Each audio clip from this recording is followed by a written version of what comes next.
Hello, my name is Richard Hohen.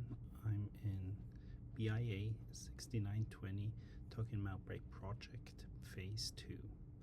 I started off with importing all my libraries, which can be seen here, especially the sklearn libraries for encoding, splitting, and linear model creations.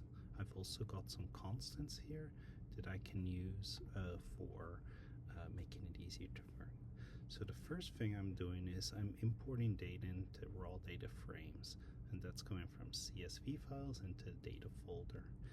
To do this kind of more efficiently and clean, I created two big functions to do this. One is to import it, and the other is to display data frames.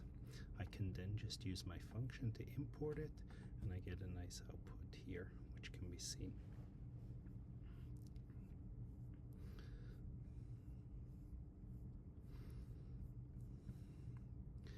The second part was that I'm going to clean the master data frame. So first things first, I needed to delete the vehicle IDs, driver IDs, and then what I did is I filled some of the claim transaction counts and costs with a 0. After that, I also converted the dates to dates and times, and then I saved it back onto the claim data master. This gave me about 14 columns with 10,000 rows. I did the same with the general data frame, where I really removed the Abilitech household thing. We didn't need that, and also converted the dates here.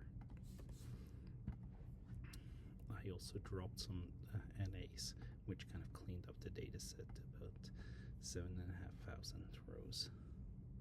So the first thing I wanted to do is starting clustering. So what I wanted to do is I took my Abilitech data frame and created my work in progress thing. I removed the zip codes part, and then I got all my columns from the data frame, converted it into a data frame itself, and then I changed it to call it attributes.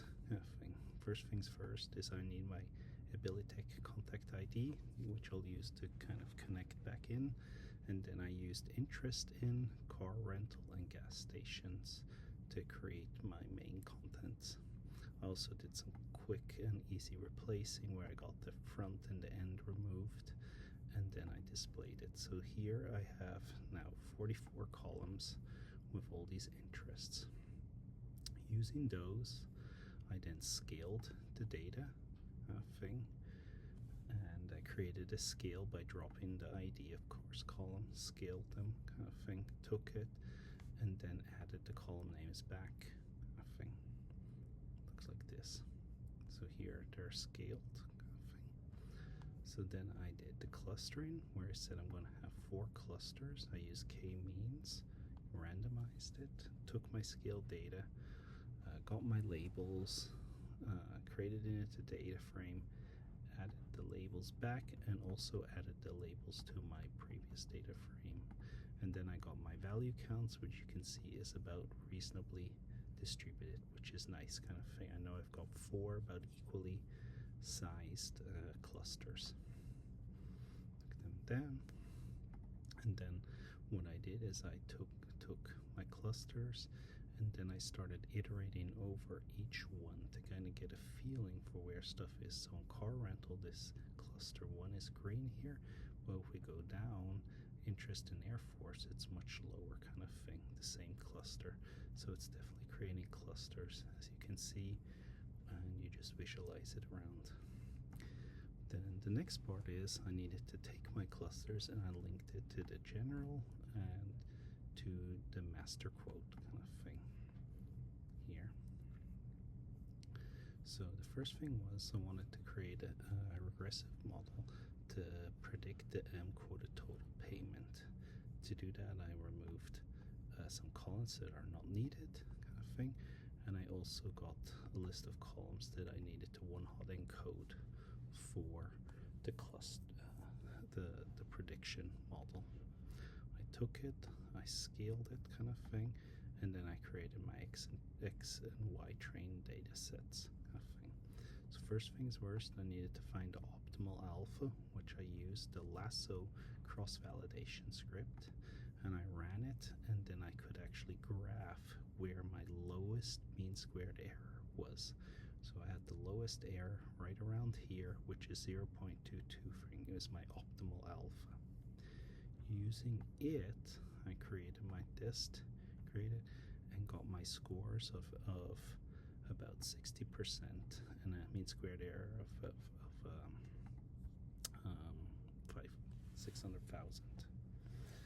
Looking at these, I took my coefficients, I flipped them upside down, making sure that they're absolute, and then I sorted them, and my top 10 coefficients are listed here. Some of them make quite a lot of sense, so you know what name insured kind of thing is important, even though it's negative here. So the older you get, the less likely you have. Married is a classic one, and then in certain states it's more, and then cluster one definitely kind of poked out as being in the top 10 thing. Next, I wanted to model my risk, so I took the general kind of thing, and what I said is I want to kind of know if somebody will have 2 or more claims versus 1 claim. I merged data sets again to make sure I had a large count. I dropped some NAs and I dropped some duplicates too that came from the merging. You can see here my kind of distribution is not quite balanced or even, so I'll have to keep that in mind. Then I created my X and Y, where I label encoded them now because I'm using a decision tree thing.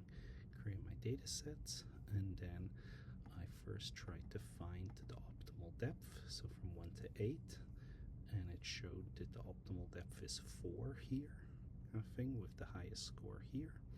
And most importantly, you can see here that I'm using weights, which is really important, kind of telling my decision tree that the weights are slightly imbalanced. I use this information here with my weight count and my depth of 4, and I got a score of 57% kind of thing, which you can see here. And so one interesting thing is that overall I do a lot better when I'm wanting to predict 2 or more claims, which actually we want, right? We want to know what's a bad kind of quote or customer kind of thing, and that's when they have more than 2 or more claims. So I'm quite happy actually with this. I took this here, and then I actually even created a decision tree to show you kind of how it works. Okay, thank you very much.